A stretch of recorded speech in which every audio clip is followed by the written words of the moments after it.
మనం రోజుకు దాదాపు 20,000 సార్లు శ్వాస తీసుకుంటాం కదా. అవును, కరెక్ట్. 20,000 సార్లు. అంటే ఈ క్షణంలో కూడా మనం శ్వాస తీసుకుంటున్నాం, వదులుతున్నాం. కానీ మనం ఏ ఒక్క శ్వాస పైన పెద్దగా దృష్టి పెట్టం అసలు. నిజమే, దాన్ని చాలా టేకెన్ ఫర్ గ్రాంటెడ్గా తీసుకుంటాం. కరెక్ట్. ఒకవేళ ఆ శ్వాస కేవలం బతకటానికి మాత్రమే కాకుండా మన జీవితంలో విజయాన్ని, సంపదని, చివరికి మన వ్యక్తిగత సంబంధాలని కూడా నిర్దేశించే ఒక అదృశ్య రిమోట్ కంట్రోల్ అని తెలిస్తే ఎలా ఉంటుంది? అరే, అది నిజంగా ఒక మైండ్ బ్లోయింగ్ విషయం అవుతుంది.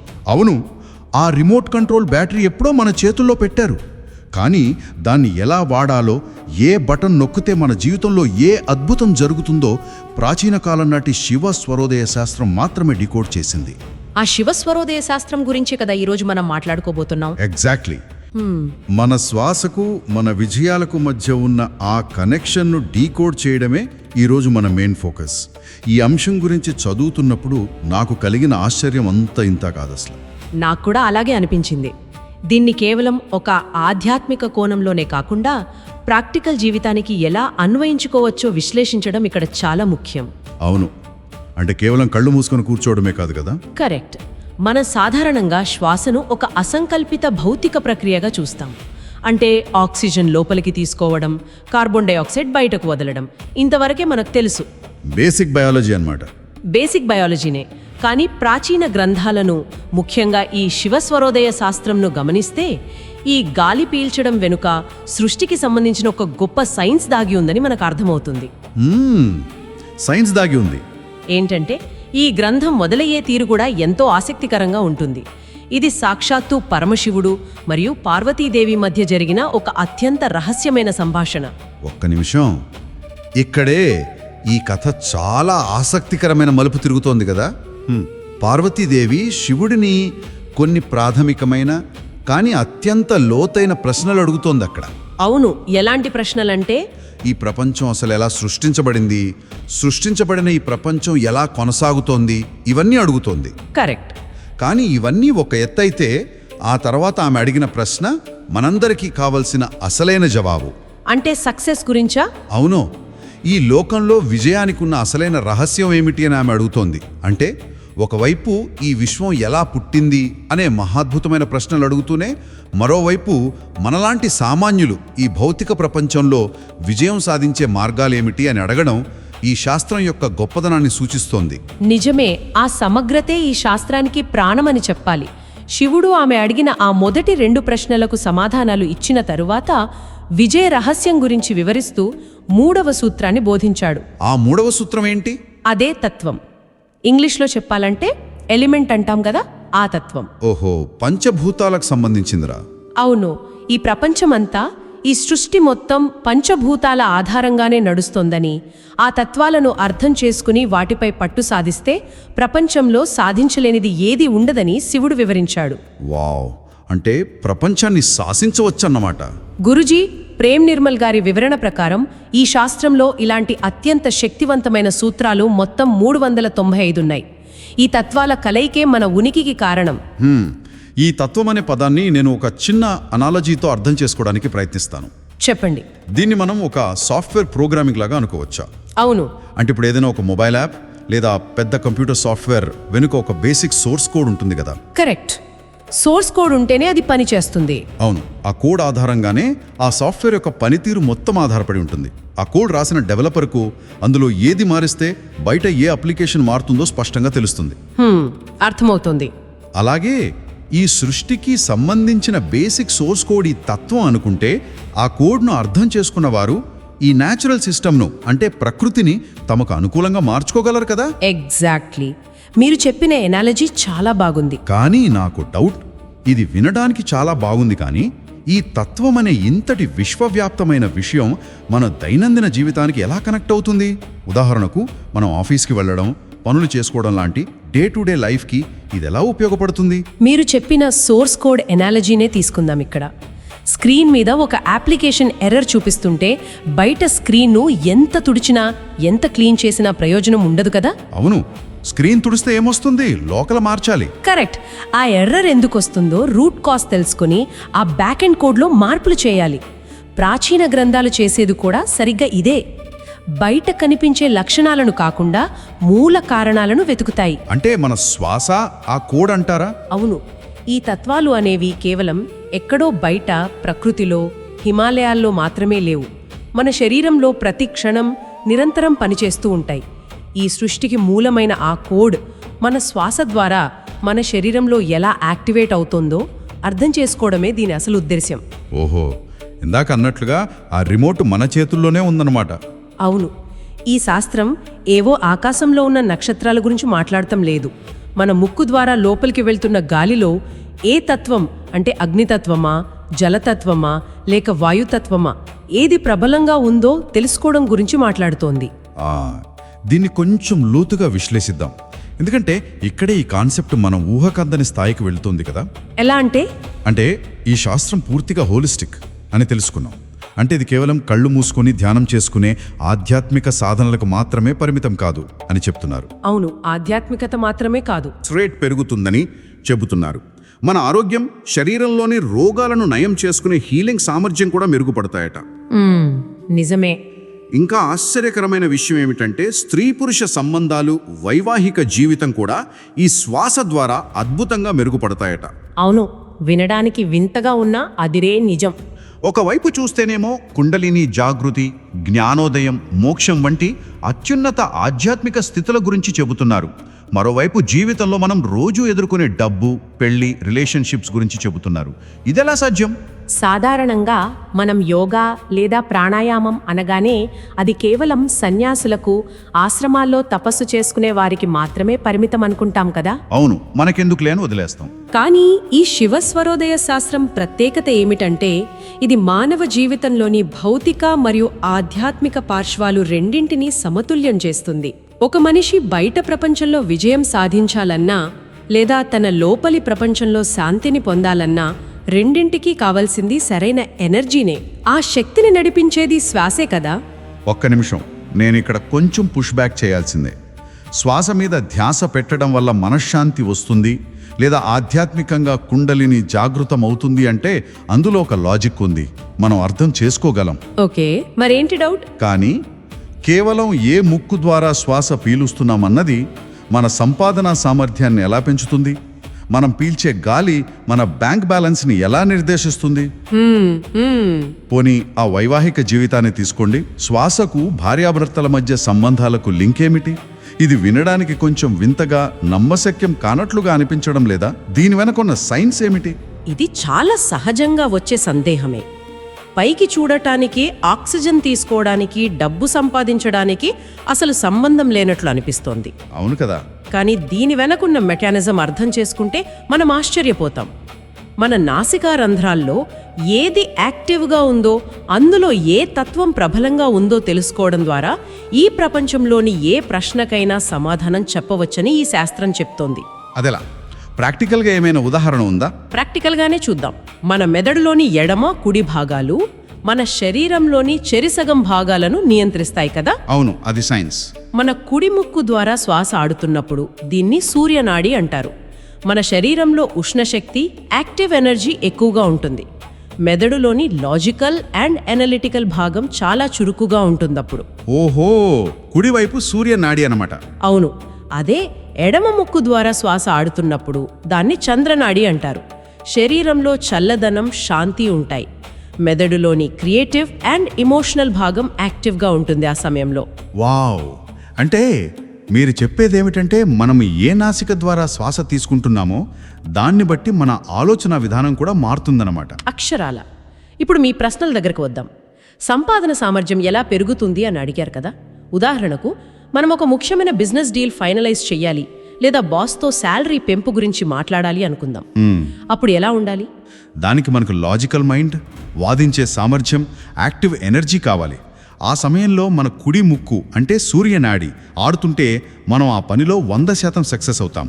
అలా కాకుండా అత్యంత శాంతంగా ఉండే ఎడమ ముక్కు ఆడుతున్నప్పుడు ఆ మీటింగ్కి వెళితే మనం మన పాయింట్ను బలంగా చెప్పలేము, నష్టపోతాము. అరే, ఇప్పుడు కనెక్ట్ అవుతుంది చూడండి. ప్రతి పనికి ఒక సరైన ఎనర్జీ కావాలి. ఆ ఎనర్జీ మనకు ఆ సమయంలో ఉన్న శ్వాస ద్వారా వస్తుంది. అంటే మనం ఏ పనికి ఏ శ్వాస ఆడుతుండగా చెయ్యాలో తెలిస్తే ఆటోమేటిక్గా మన సక్సెస్ రేటు పెరుగుతుంది. కరెక్ట్. ఇది రిలేషన్షిప్స్కి కూడా అప్లై అవుతుందన్నమాట.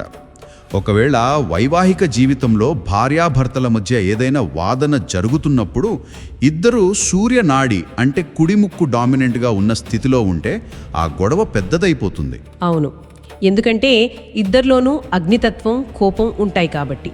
అదే చంద్రనాడి అంటే ఎడమ ముక్కు ఆడుతున్నప్పుడు మాట్లాడితే వాతావరణం ప్రశాంతంగా మారుతుంది కదా. అంటే మనం తీసుకునే ప్రతి భౌతిక నిర్ణయానికి మూలం మన మానసిక స్థితే. ఆ మానసిక స్థితికి మూలం మన శ్వాస. ఎగ్జాక్ట్లీ. అందుకే దీన్ని అంత అద్భుతమైన సైన్స్ అన్నారు. సరైన సమయంలో సరైన పని సరైన శ్వాసతో చేయడం.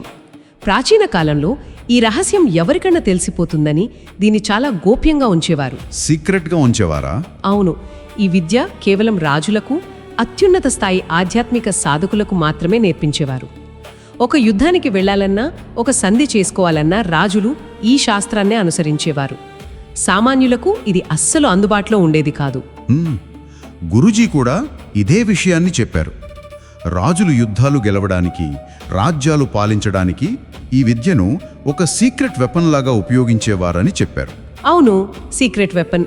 కానీ కాలక్రమేణా భారతదేశంలోనే గ్రామాల్లో కూడా ఇది ఎలాగోలో వ్యాపించింది కదా. అంటే వ్యవసాయం చేసే రైతులకు కూడా ఇది చేరింది. అవునవును, రైతులు దీన్ని బాగా వాడారు. ఒక రైతు ఏ నాసికారంధ్రం ద్వారా శ్వాస ఆడుతున్నప్పుడు విత్తనాలు నాటితే పంట బాగా వస్తుంది, ఏ శ్వాస ఆడుతున్నప్పుడు కోతలు కోయాలి అనే ప్రాథమిక పద్ధతులు గ్రామాల్లో బాగా నాటుకుపోయాయి. ఏ చదువు లేనివారు కూడా కేవలం తమ ముక్కులో ఏ వైపు గాలి ఆడుతోందో గమనించి ప్రకృతితో మమేకమై పనులు చేయడం ద్వారా అద్భుతమైన ప్రయోజనాలు పొందుతున్నారని గురూజీ విశ్లేషించారు. అది నిజంగా ఒక మౌఖిక సాంప్రదాయంగా మారిపోయిందనే చెప్పాలి. తరతరాలుగా ఈ జ్ఞానం గురు శిష్య పరంపరగా ఒకరి నుంచి ఒకరికి పాస్ అవుతూ వచ్చింది. కానీ ఆధునిక కాలంలో, ముఖ్యంగా ఈ డిజిటల్ యుగంలో ఒక విప్లవాత్మకమైన మార్పు జరిగింది ఇక్కడ. డిజిటల్ యుగంలోనా? అదేంటి? ఏదైతే ప్రాచీన కాలంలో కేవలం రాజభవనాలకు, ఆశ్రమాలకు మాత్రమే పరిమితమైందో అది ఇప్పుడు ఇంటర్నెట్ ద్వారా సామాన్యులందరికీ చేరువవుతోంది. అంటే ఒకప్పుడు రాజులు తమ రాజ్యాలను కాపాడుకోవడానికి వాడిన అత్యంత రహస్యమైన ఆ టాప్ సీక్రెట్ ఫైల్స్ ఇప్పుడు మనకు వాట్సాప్ కోర్సుల ద్వారా ఓపెన్ సోర్స్ అయ్యాయన్నమాట. అవును, ఓపెన్ సోర్స్ అన్నట్లే. ఈ కాలంలో పుట్టడం మన అందరి అదృష్టం కదా. నిజమే. జ్ఞానం ఎప్పుడూ కొందరికే పరిమితం కాకూడదు. అది మానవాళి శ్రేయస్సు కోసం ఉపయోగపడాలి.